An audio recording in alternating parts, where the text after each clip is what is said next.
Without further ado, we will get time to talk later, but without further ado, let's start with our session. The first session that we have is Coming of Age, Pakistani English Language Literature. For our moderator, we are honored to have Claire Chambers, who's a professor of global literature, and she has authored numerous books, British Muslim fictions, British through Muslim eyes, to name a few. Thank you so much, Claire Chambers, for joining us. Over to you. Thank you so much for having me. It's an absolute pleasure to be here from the UK, as you said, and I won't spend any time introducing myself because I have hopefully 4 speakers to introduce to you. And what I thought I would do, because there are a lot of you, is that I will introduce one person and ask them a starting question, move on to the next, do their introduction, and ask another question aimed at them, and so forth, and then I'll start to bring you all together. I hope that works for you. So Maniza Shamsie doesn't really need an introduction from me. She's everywhere, always at festivals, and such an important and integral part. Really the finest living Pakistani critic in English, there's probably ever been. The author of Hybrid Tapestries, The Development of Pakistani Literature in English, editor of the forthcoming In the New Century, an anthology of Pakistani literature in English. Her previous anthology, And the World Changed, received the Gold IPPY and Bronze Forward Awards in the United States. She's contributed memoir essays to leading publications. Mine might not be leading, but even I have benefited from her memoir essays. And among many other accolades, she is bibliographic representative, Pakistan, for the Journal of Commonwealth Literature, which I edited for over a decade. So Maniza and I go way back. And she has served on literary juries, including the KLF Gets Farmer Award, which was given to Mohsen Hamid very recently, and she was regional chair Eurasia of the Commonwealth Writers' Prize and regularly contributes to the Pakistani press. So since our panel, Maniza, is called Coming of Age, Pakistani English Language Literature, then I just wanted to ask you this opening question. Do you think Pakistani writing in English has really come of age, and what does that even mean? Oh, that's a complicated question. Yes, well, I think it's come of age, yeah. Come of age, it came in, I don't know whether the come of age is a term, it's been coming into its own gradually. Well, for the last 20, 30 years. I mean, it wasn't given much cognizance at first, and it didn't have a modern voice. I mean, Babsi gave it a modern voice. She was and Zulfikar Ghaus before that, but we didn't have any, when Zulfikar Ghaus was doing wonderful work, we didn't have enough interaction between the diaspora and Pakistan, and we didn't have, I mean, it's also got to do with how concepts have changed. Like Zulfikar Ghaus wrote about the murder of Aziz Khan, which was set in Pakistan, so everybody said, oh, that's a Pakistani novel.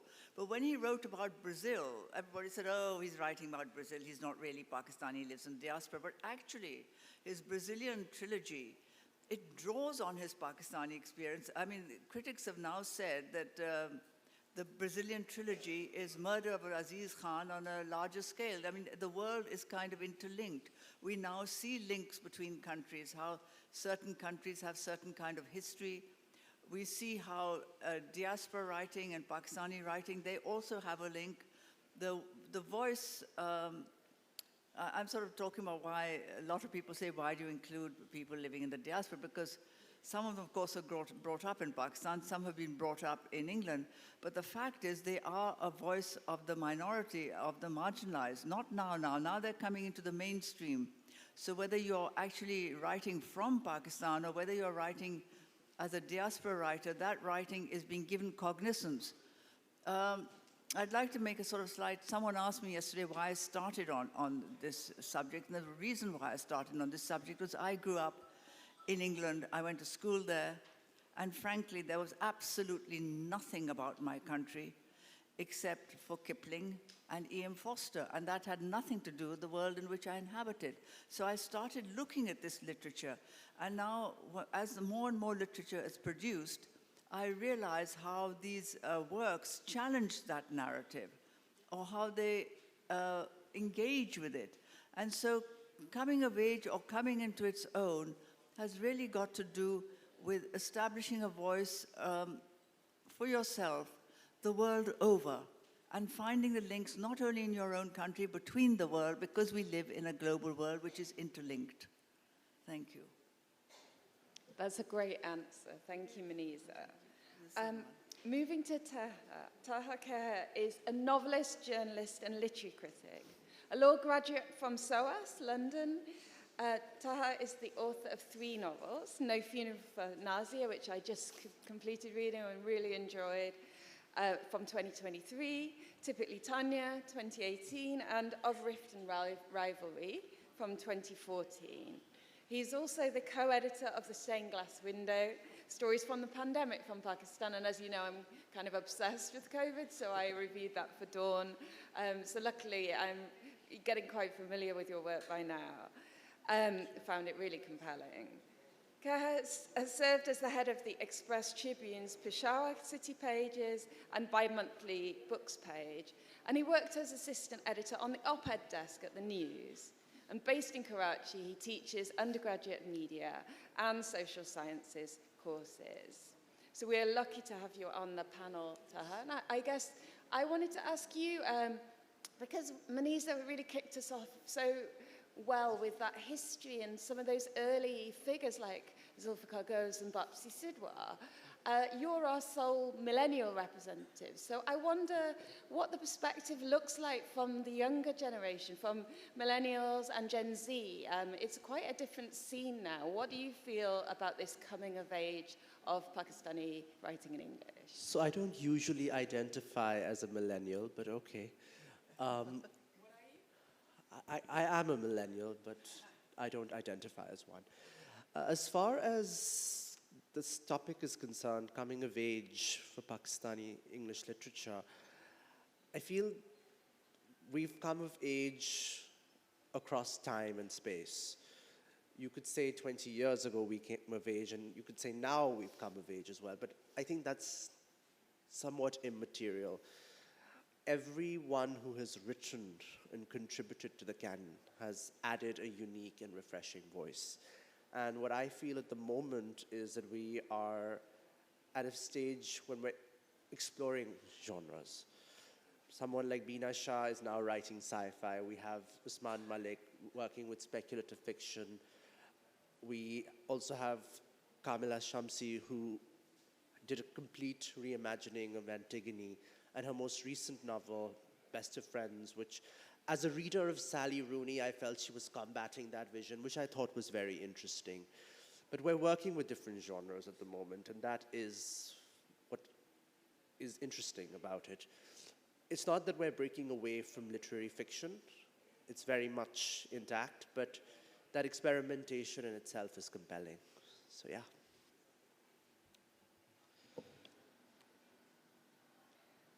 So next we have Maniza Naqvi, is a novelist, essayist and short story writer. Her latest novel, The Inn, unfolds through characters who are doctors, drone operators, development specialists, spies and professors, deeply confused about their quote-unquote goodness and caught in the system of empire. Maniza's earlier published novels are also political: Mass Transit, On Air, Stay With Me, A Matter of Detail, Sarajevo Saturdays, which is a collection of her short stories and poems. Her short stories are also included in several anthologies. Her book, A Guest in the House, is a memoir which chronicles her time at the Pioneer Bookhouse, Karachi, and provides a lens into the history of the city. Her storytelling of this memoir will be on the Moth Radio Hour in March. She's also the founder and CEO of The Little Book Company, a startup ebook digital platform for publishers, authors, and booksellers. And The Little Book Company has recently started a podcast. So, Maniza, with your most recent novel, The Inn, that I said more about than any of the others, because it's the one I know the best, can you tell us a bit more about The Inn's portrayal of contemporary America and contemporary geopolitics, really? You centre on people who consider themselves liberals and progressives, but in fact, in their practice, they do enable a kind of fascism. And it's about those who resent that and continue to want to be a part of it, and they do benefit from it. So I guess, what future do you see for the so-called clash of civilizations between the US and Muslim cultures, and for geopolitics more broadly? Well, I'd rather speak about the novel and how it fits into what Muneeza was talking about, that, you know, the writing from South Asian authors has come of age, and it is no longer just dealing with what we did in our summer vacation when we came back to Pakistan, or talking about our elite lives. But the novel now that's being written by South Asians, and particularly by Pakistani authors, is taking on the world and how the world is organized. And in today's world, we have a clear, absolute clarity now, in the last 3 months, if there was any doubt at all about how the world is organized. We are seeing it in Gaza. We are seeing the genocide and the apartheid being played out in full view of everyone in real time. And no one can do anything about it except wear a scarf. Okay? My book, The Inn, is about the kind of mentality that makes that possible. The entitlement, the sheer belief in our goodness and our superiority that makes that possible, that makes that blindness possible, right? So that is what I'm writing about. And Palestine, the reason that so many of us really cling to the concept of struggle through the prism of Palestine is because Palestine is that one struggle that really illustrates all struggles, all occupation. And my book, The Inn, is the mirror, I hope that I've accomplished that shows the faces of the people that make that possible, including us. So the protagonist is a Pakistani doctor, and he's caught up in trying to belong in this sort of club of people, but at the same time, he has enormous resentments towards them for what they do to his homeland, which is Pakistan, or how they view the rest of the world. So it's about the cognitive dissonance that happens in a post-colonial world, which isn't really post-colonial at all, right? So that is what I'm trying to do with this latest novel of mine, and I think I've been trying to do it with all my works, but this one sort of crystallized it. And last but not least, Salman Tarek Kureshi is a Karachi-based English language poet, writer, and columnist. Kureshi's poems have been published over the years in magazines in the US, Britain, and of course Pakistan. They have also appeared in anthologies: Pieces of Eight, 1971, Legacies of the Indus, 1974, The Blue Wind, England, 1985, Maniza's Dragonfly in the Sun, 1998. An Anthology, 1998. The Journal of Postcolonial Writing, was that 2011? And a solo volume, Landscapes of the Mind, from OUP in 1998. Some of his poems and short stories have been published in the Pakistan Journal of Literature and the Aleph Review. Salman has consistently appeared at KLF since its inception and is presently on the KLF Advisory Committee. And I think we're very lucky to have you, Salman. We needed that poetry perspective for sure on a panel like this one. So I wanted to ask you about the condition of Pakistani poetry in English. So could you tell us more about that? You're also at any point welcome to read your poetry. I know we'd benefit from hearing that. So just over to you on poetry. Poetry, Anglophone poetry, I think was the initial better known form or genre or style of writing in Pakistan. That's for a short period. Today, I think the Pakistani novel is a lot better known than my minor craft. Poetry, however, just to touch a bit on that issue of finding its own voice, it's really a question of finding multitudes of voices that have individuality and that are as varied as voices around the world are. Not derivative. They are original. Just as a small side note, many years ago, I found in my father's old papers a copy, a 1930s sometime copy of the Ravi magazine, which was brought out by Government College Lahore, where I also studied. And my father had once been an editor of the Urdu section of the Ravi. This happened to have some poems in the English section by the great poet Faiz Ahmed Faiz in English. Two of them. Faiz, interestingly, was the editor of the English section of the Ravi. And Faiz Sahib they had these two poems there.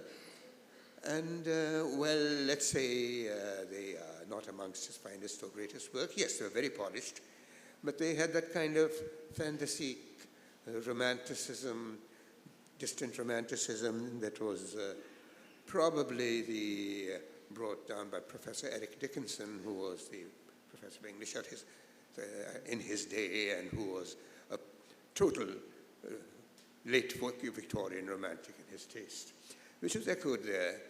Now, Faiz fortunately abandoned that kind of writing and went on to the much, much better, of course he's a great poet.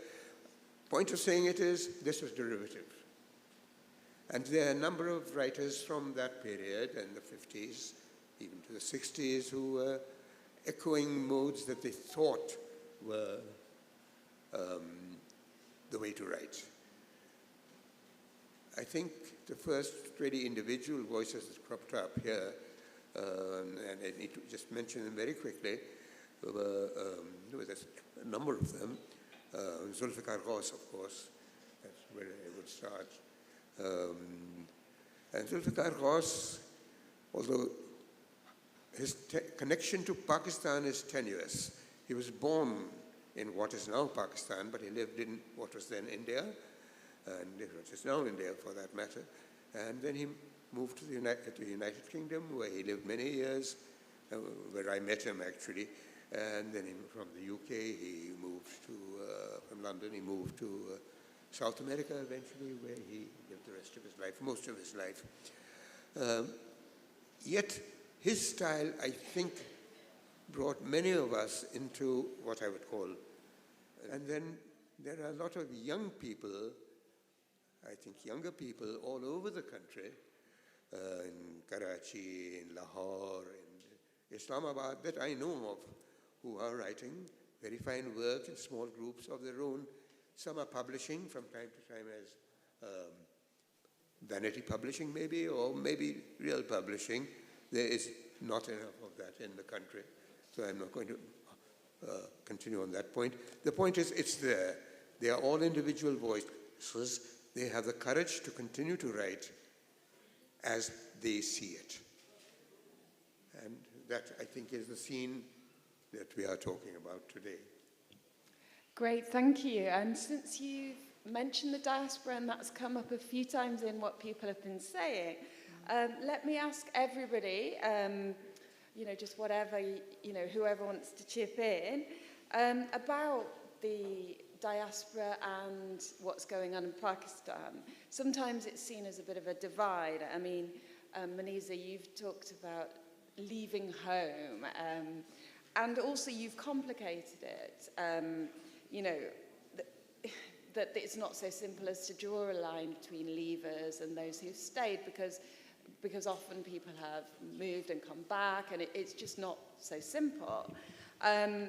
And of course, in the diaspora, there's also more and more generations coming out, so the situation gets more complicated.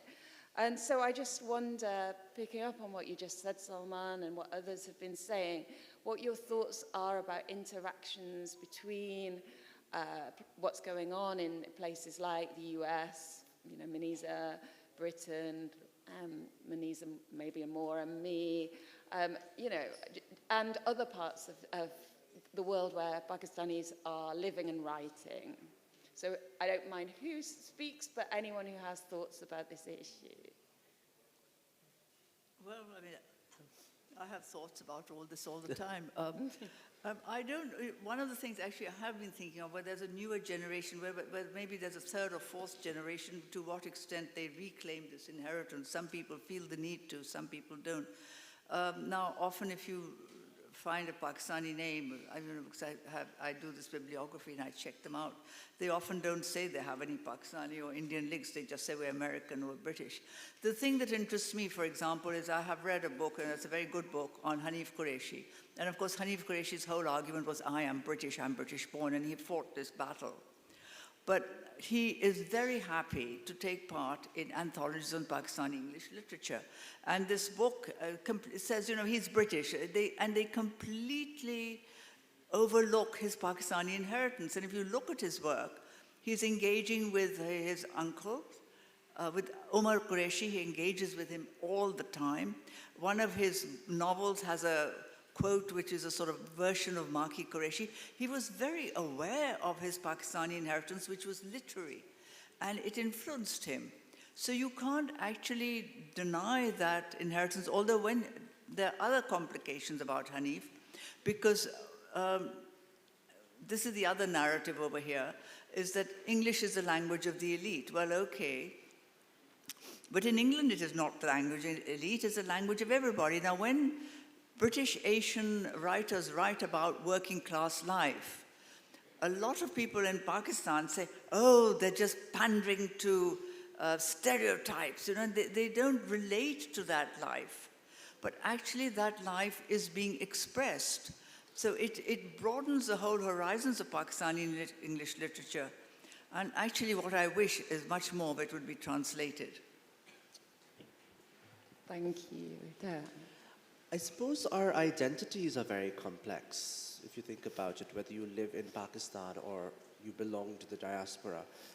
Your identities are fundamentally very complex, and you're navigating very different spaces as people. So if, for instance, you're a writer living in the West, anywhere, whether it's London or in New York, you're a skilled cultural navigator. You carry your Pakistani lineage with you. You also have to engage with your surroundings. And that impacts your writing. It may not necessarily impact the language you choose to write in, but it impacts your sensibilities. And I think, as someone who lives in Pakistan, I also read a lot of diasporic fiction, and I enjoy it thoroughly. And I don't say that they pander to the West, because there is a reality and a validity to whatever is being written. So that's what it is.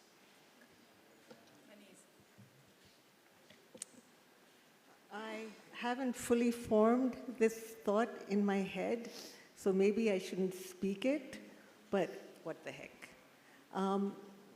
I think something really interesting is happening with writers of Pakistani heritage who are born in the US or in the UK or in France or whatever, and also who are still here. I think they or we are all occupying this in-between space that can't be defined as this or that. We are this and we're that and we're in the middle and we're up there and here and everywhere. And we can speak and emote and think and feel and love from many different directions.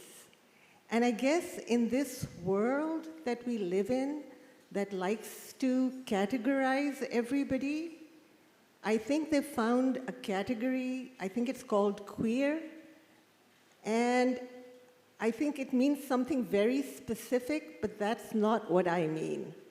I mean, it's everything, you know, and that's why I think authors from this part of the world that are occupying the world are so interesting right now because they're meeting the moment. They can speak for so much and so many people and what so many people are feeling. And I think it may be something that was always the case, because you can see that, for example, many of the thinkers and writers of the 20th century who are leftist happen to be of Pakistani descent in Europe and in the US and elsewhere. And I think that's because we bring this vast, huge heritage, which is colonial, which is anti-colonial, which is everything. So I think that's, what would you say? Do you think? I agree. I suppose we belong everywhere. That's what it is. We are navigating different identities and different spheres of influence, maybe, to use that very awkward term, but we just...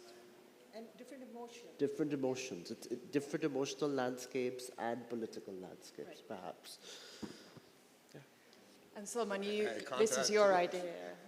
Maniza has just said this all-encompassing.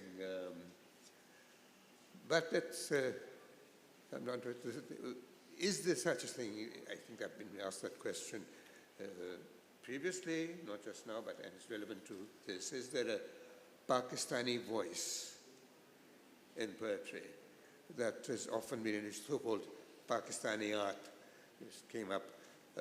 It was claimed by Tawfiq that his work represented Pakistani art. I still have not found out in what way. Although Tawfiq is a wonderful poet, he's come and he's gone, and he wrote tremendous stuff. A certain toughness in the sinews, was he implying? A certain earthiness, was he implying? Yes, but that's not where it ends. Of course, poetry reflects its environment. It must reflect its environment. If the environment is Pakistan, it will reflect Pakistan. If its environment is the United States, it would reflect the United States. Very simple.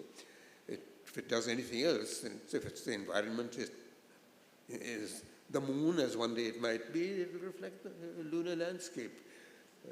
That's not the issue. The point was Pakistani art, and I think the whole point of contemporary, the present, what I call finding their voice, is that they're writing poetry. Not necessarily all the younger people today, and many others, such as old-timers also, are writing poetry, and not necessarily this poetry or that poetry or this region or that region. We're writing verse.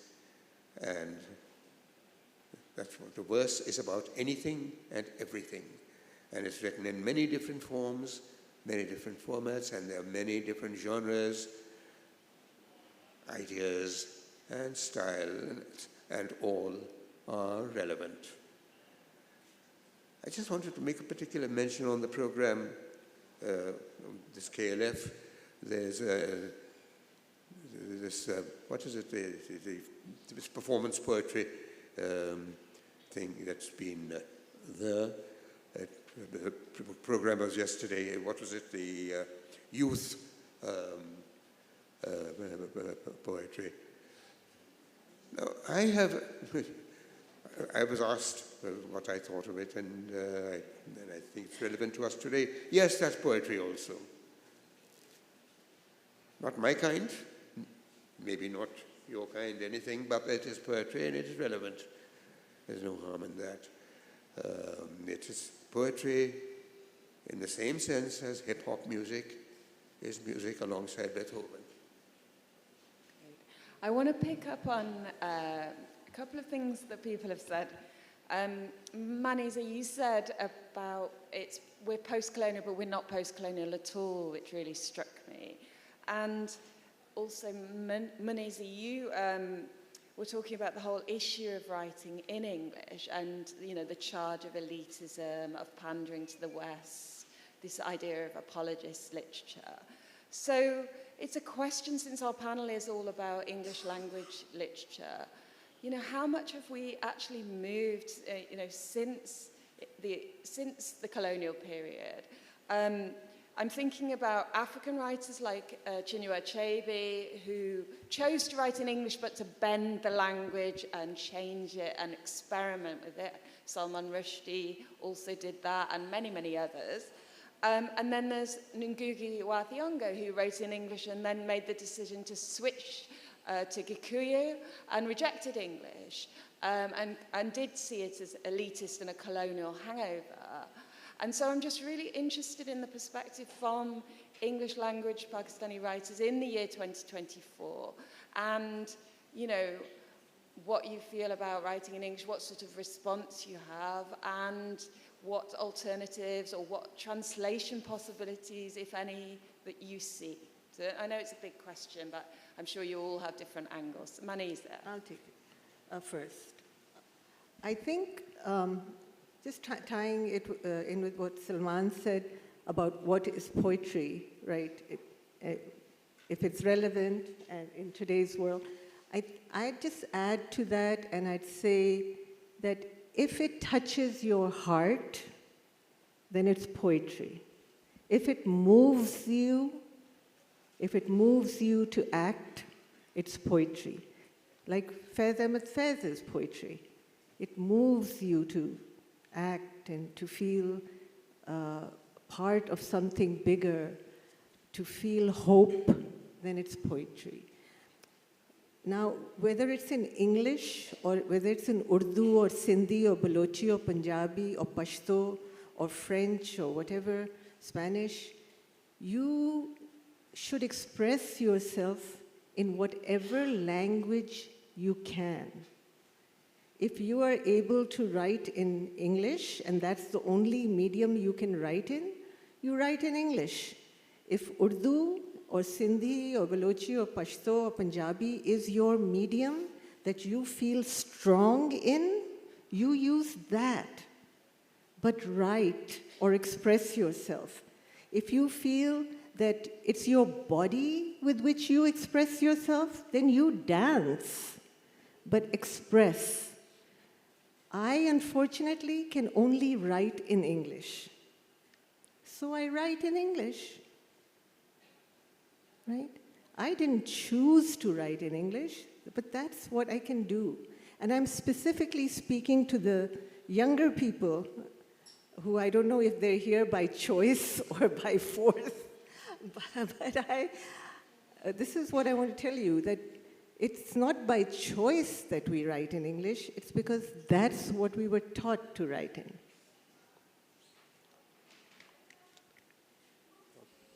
Well, I agree with Maniza on this, that it is not often a choice. I write in English because it's the only language I can write in. My mother wrote in Urdu because it was the only language she could write in. And she would, I mean, she spoke English, she would have passed out if somebody said, write in English. She would have said, I can't. End of story. So, but there are people, I mean, I'm actually very fascinated by people who have command over both languages, and people like Haris Khaliq, who writes in Punjabi, he writes in Urdu, he writes in English. And I wish we could ask him what makes him choice, but I know, they say that certain languages offer you a certain option and that one language doesn't, but you need to ask a multilingual writer that. The other thing that is interesting is this sort of communication between languages, or movement between languages. Of course, we have people like Salman Rushdie, Ahmad Ali, who experimented with the English language and tried to bring the Urdu aspect into it, or the way we speak. But actually in poetry, what you've now got is people writing ghazals and qasidas, and they're experimenting with different forms. Actually in poetry, other than ghazals and qasidas, you've got them expanding this globally. Again, you've got Athar Tahir, who's done a whole book in haiku. Anish Shivani has done a whole book of sonnets. Maki Kureshi also wrote sonnets. You've got, this is Shadab Hashmi is doing ghazals, she's done qasidas. And of course, her great mentor was Agha Shahid Ali, who was actually my daughter Kamla's great mentor in America. He was her professor. But he introduced the ghazal, and what they were looking for in the ghazal was they found it in Spanish poetry of a Spanish poet from Andalusia who was trying to reclaim this poetic form which had been part of Europe 700 years ago. So in writing the ghazal and the qasida, they're partly moving across into Urdu and partly moving into Europe's Muslim history. And I find that very fascinating. So when I write in English and I show my work to someone, a friend usually, they'll say, okay, that's great, but when will you write this in Urdu? I don't have the skills to do that. I could try, but it'll take me longer than it would take me to write an English novel. And I don't have the proficiency that Kureshi Haider had to write Aag Ka Darya in Urdu and then translate it into English. But I just believe language is a tool for expression. If you feel comfortable in a particular language, that is what you should write in. And it shouldn't be imposed in any way. All of us don't write in English because it was imposed on us by some colonial master. It's just something we are a bit more comfortable with. And as far as writing in another language is concerned, the writer Amir Hussain a few years ago started writing in Urdu, and he believes that it has enriched his English prose as well in many ways. He writes shorter prose now. It's interesting how one language can affect another language and how you bring the creative sensibilities of one language into another. I was recently translated into Russian, which I thought was ridiculous because I don't know why people want to read it. But seeing those words on the paper, I don't know how to read the language, but I know it has a life of its own there. I believe Jhumpa Lahiri wrote in Italian to escape the hegemony of English in her life because she felt there were certain things she received. She received a Pulitzer Prize for her short fiction, and she felt she didn't deserve it. And she wanted to just break away from that stranglehold. And she did it well. She wrote an entire novel recently, and it's completely different from what she would have written in English. And she translated that, again, with the skill of someone like Kureshi Haider, and produced something different. So there are possibilities of finding one work, finding a completely different life and a completely different shape, size, and meaning in another language. So that's what I feel. Yeah. It's interesting.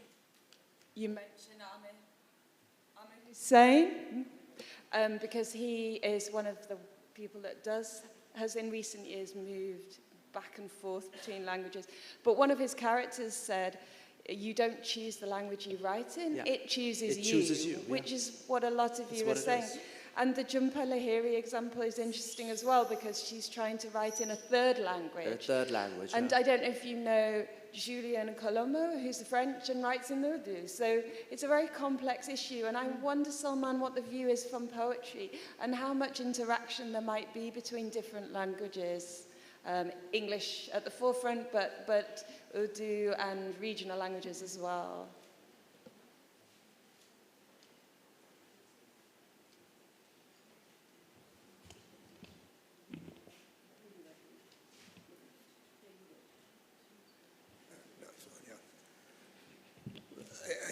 We're talking about English. I don't think anybody chooses the language they write in. Very few have that felicity in a number of languages that they would choose which to write in. It comes of itself. There are not many Nabokovs in this world. There are not many Joseph Conrads who chose what they wrote in. For that matter, not many Samuel Beckett's. You come here, here you have a choice, because many are equally proficient in a number of languages. We have, amongst the English language poets in Karachi, in Pakistan rather, he's from Islamabad, Haris Khaliq, who writes in English, who writes in Urdu, and who has written in Punjabi, and perfectly adequately in all three languages. Is that the way to go? I don't know. I'm comfortable with English, and I think English has certain inherent advantages as a poetic language. Its sheer vocabulary. You look for a word, a shade of meaning, a shade of rhythm, actually alliteration, certain kind of music. You find it in English, possibly with greater felicity than other languages. The sound is less likely to dictate the sense you want. So therefore, it's, to my mind, easier, but that's a rationalization after the fact. The fact I was brought up speaking in English, and I was educated in an English language institution, and yes, English has here, rightly or wrongly, the connotations of an elite language, so it's a language of power in this society. And therefore you're likely to learn it as much as any other language, more than many other languages, or choose to learn it. But writing in it, I said, I had no choice. I wrote in English from the beginning. I've tried writing in Urdu with little success.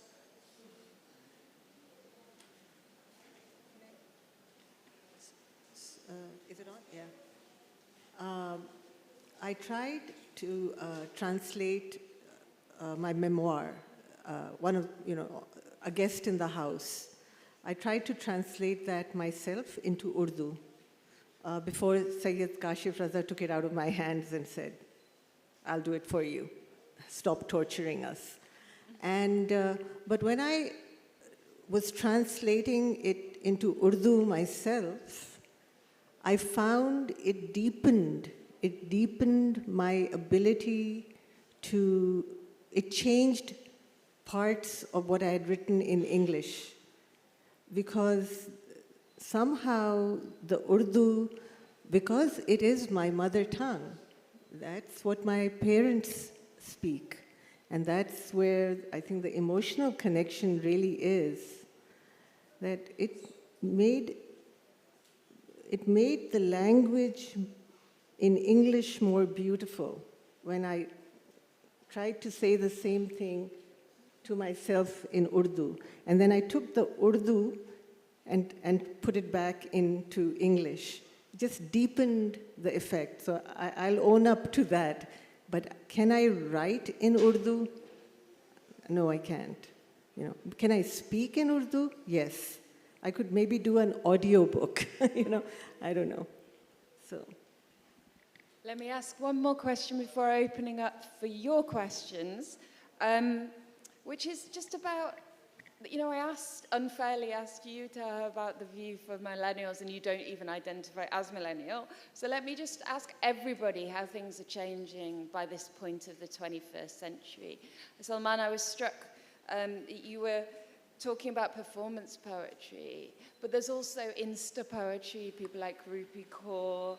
I'm thinking of collaborative novels as well, so it's not just poetry. You know, this one that Margaret Atwood has brought out that is sort of, again, COVID-y, that's been, you know, by a dozen writers, and we don't know who has written what chapter. That's kind of an interesting innovation. And then poor Hanif Kureshi, whose name's come up quite a lot, but we haven't mentioned this terrible accident and his paralysis, and how he's using Substack to produce really evocative and powerful pieces. And those are just some examples off the top of my head. So I just wonder what your thoughts are. And Maniza, maybe also publishing, because you're doing so much since you were talking about a guest in the house and Pioneer Book House. So just what is happening in 2024, both in publishing and in performance and on the page? You know, how is it all changing on the keyboard, on the screen? You know, I'm not an academic, so I can't speak to the whole canon of writing that's happening now, but I can say that I think it's all being exploded. Language itself is just being explored and reinvented and exploded by a new generation of writers. And that's what I see. And they are connecting, in our case, Urdu and Persian and Arabic and everything else, and English, and mixing it all together and coming up with a new way of expression. And we see that in poetry, and we see it in novels. Salman Rushdie did that a long time ago. You know, he did that with a book, not to be mentioned, but as people fell from the sky, they were metamorphosizing and changing and beyond recognition. And I think in a way, to me, that was that explosion of language and culture and expression, that the world was colliding and shifting and changing, so that language itself was morphing into something else. I think we are in that moment now.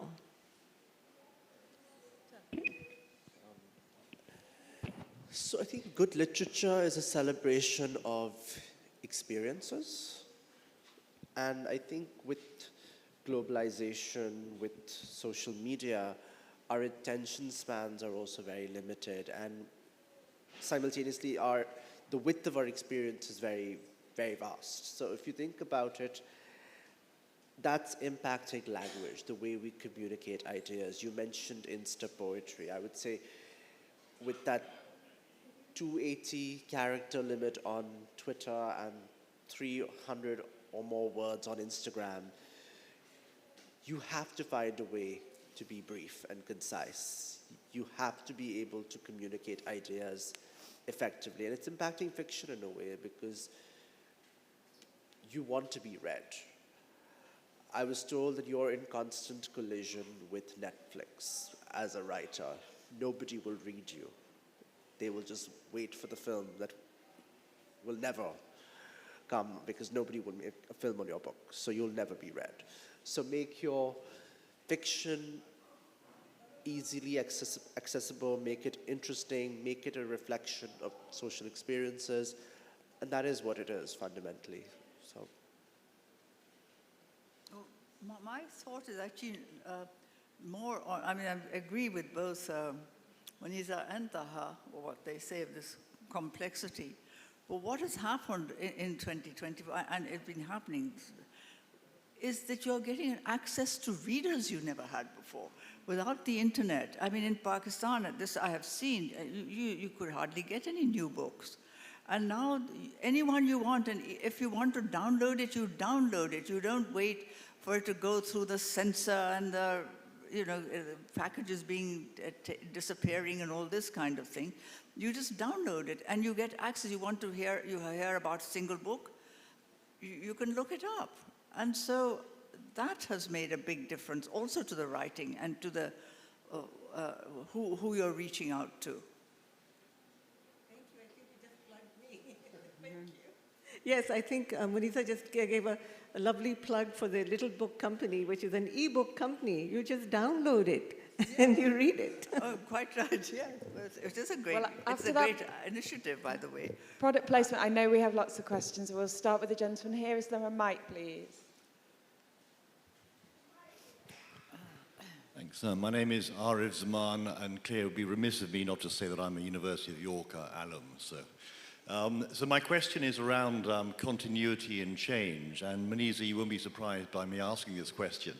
But we know that in pre-partition times, there were women, Muslim women, who were writing in English. And one of the things that we know also is the concerns of public and private, purge and polygamy, were also written about. Iqbal Anisa Hussein's book, which came out after 75 years in 2019, you can get it in OUP over here, was an example of talking about arguing for Muslim women's education, expressing reservations about religious practices that confine women to the domestic sphere. So my question is, this was happening. It was happening before 47. It was happening here in what was then, of course, India.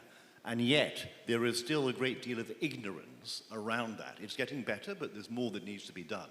So and especially when they were writing about issues that were very relevant today, issues of poverty and inclusion, and all of these issues.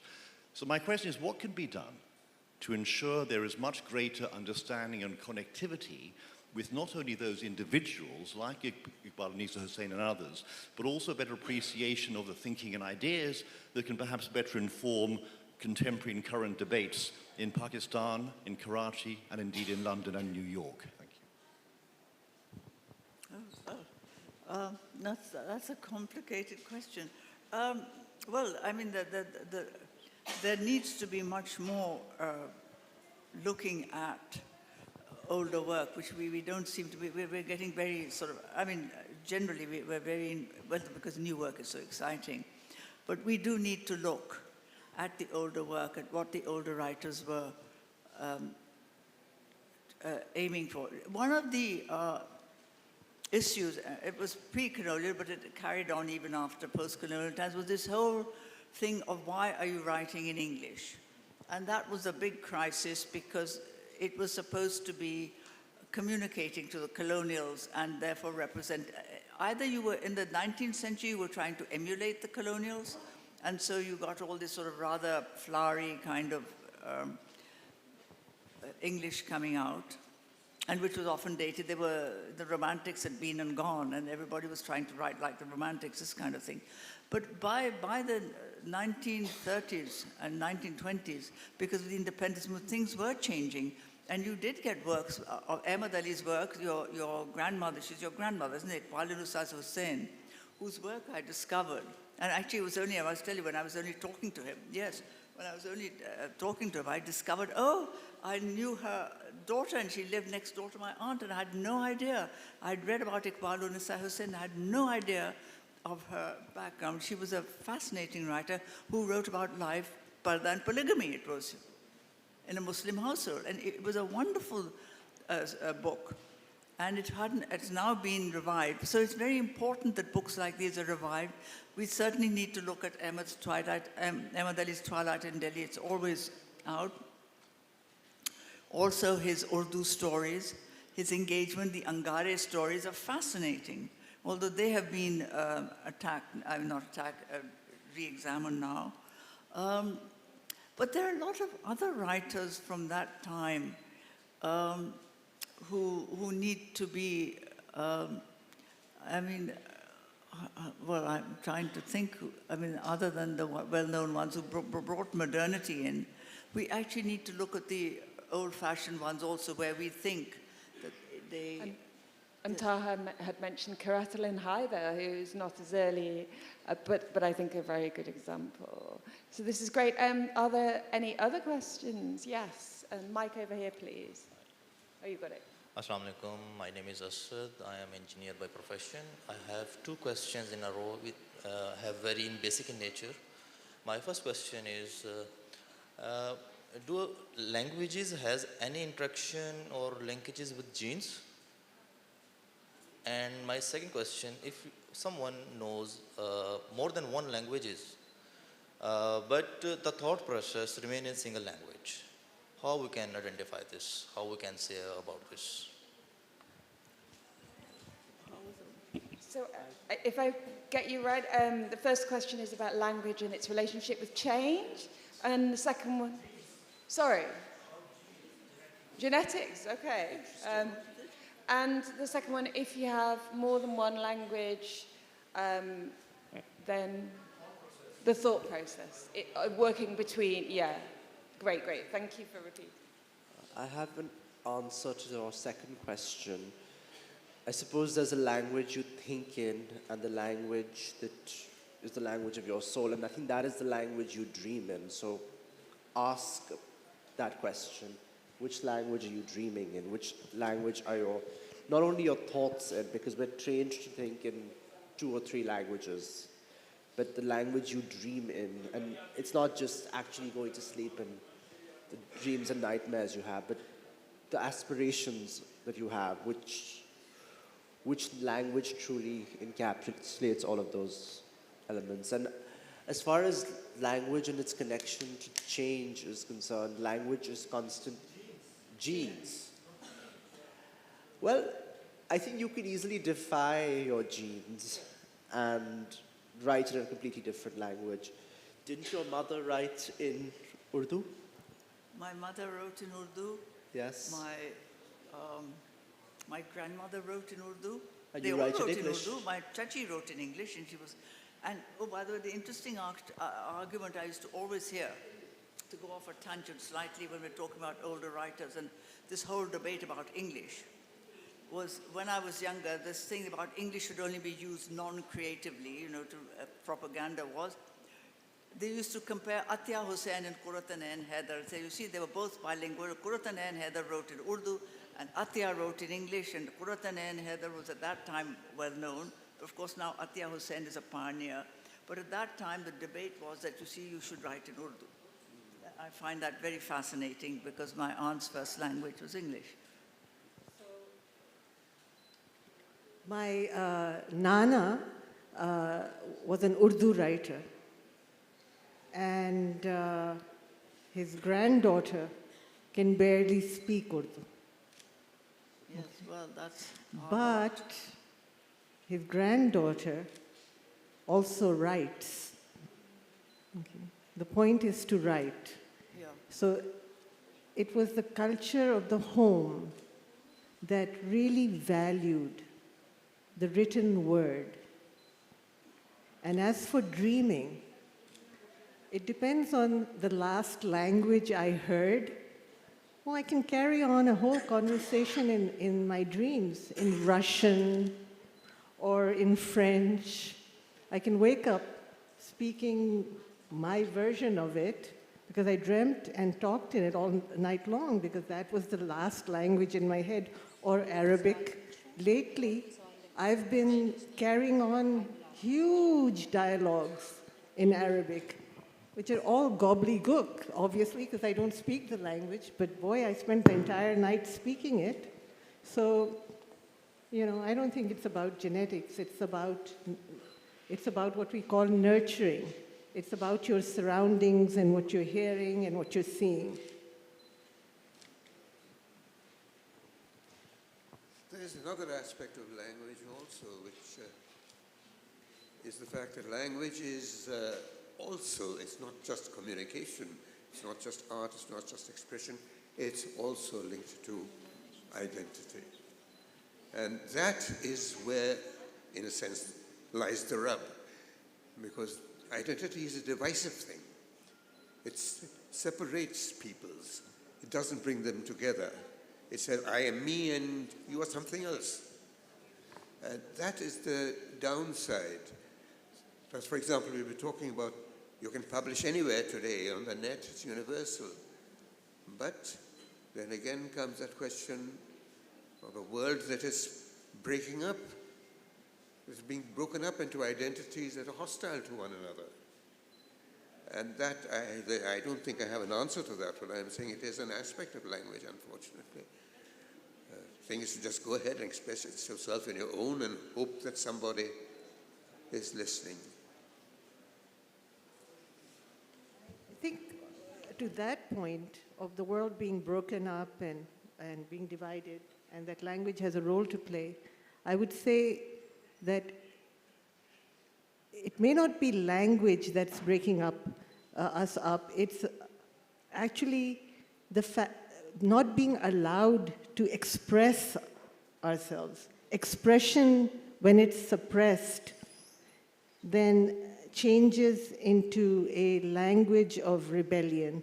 That if you will not let me express myself and who I am and where I come from and my issues, then I will use my language as a way to separate myself out from you, I think.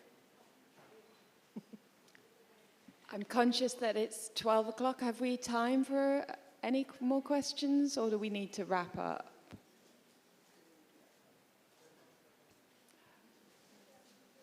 Yeah, there's a question here, and then we'll finish.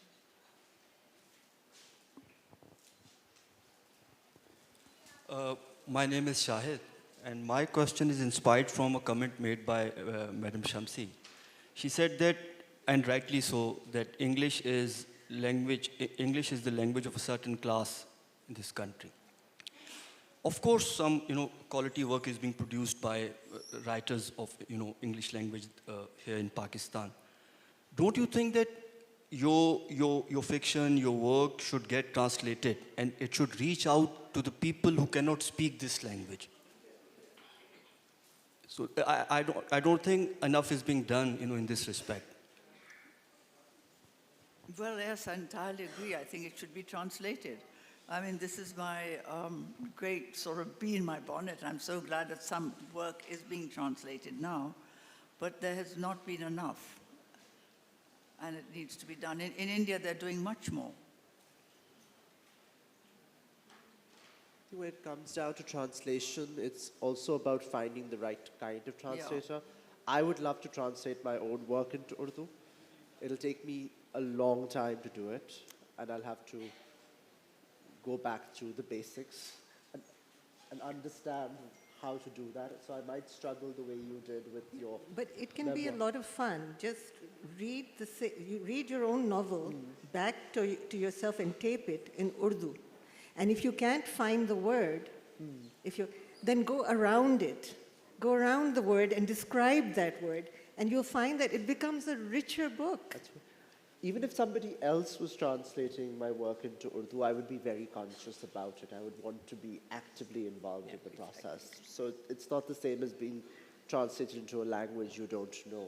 So I think it is very important to be translated into the language of your And I'd like to say that there also needs to be more south-to-south translations that obviates the English language altogether. I've just been publishing a fantastic essay by a young Chinese-American scholar that is about the translation of Ghassan Kanafani. So he went to China and he wrote all about, he was a Marxist, so he was very interested in Mao's China in the 1960s before he was assassinated, and wrote this travel book in Arabic. And she's doing really interesting translation work into Chinese. And so I think that is a whole new world where the West is kind of bypassed altogether. So let's thank our panelists. It's been a fascinating session, and you've had so much to say, and the questions were great too.